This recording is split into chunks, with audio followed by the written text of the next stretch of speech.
Hey everybody, Dr. Sean Talbot here. Hey, I'm up here in Vermont doing some hiking right now, but I was up here this weekend doing some gravel riding. And one of the things that I love about being up here is that Vermont has no shortage of gravel roads. They are everywhere. Sometimes you can't even get away from them if you want to get away from them. So was up here, spending some time in nature, spending some time away from screens, and that lets your mind recover, obviously. It lets your stress come down. And exercise, everybody knows that about exercise, right? After you exercise, you feel better, you get that post-exercise glow, that runner's high sort of a thing. But doing it in nature hits different. And there's a really interesting scientific reason for that. All these plants that are around me right now, the pine trees and the leaves and everything, they're actually communicating with each other. Plants will create these compounds called phytoncides that are airborne chemicals that one tree puts out and the next tree along can pick it up.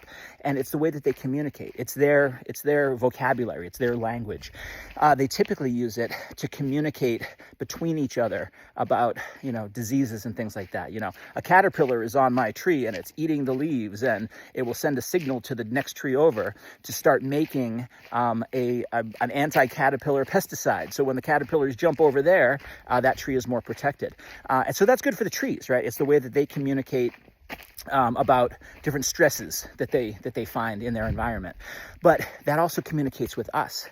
So when we're in nature and when we're exposed to the plants and we're exposed to the phytoncides, that is a communication signal to us. It actually lowers our stress. It lowers cortisol, the body's primary stress hormone. It increases feel-good neurotransmitters like serotonin and dopamine and GABA. So this is one of the reasons that when we exercise, we get some benefits internally, right? We produce our own anti-stress chemicals, things like endorphins and endocannabinoids and things like that. So exercise in and of itself is good.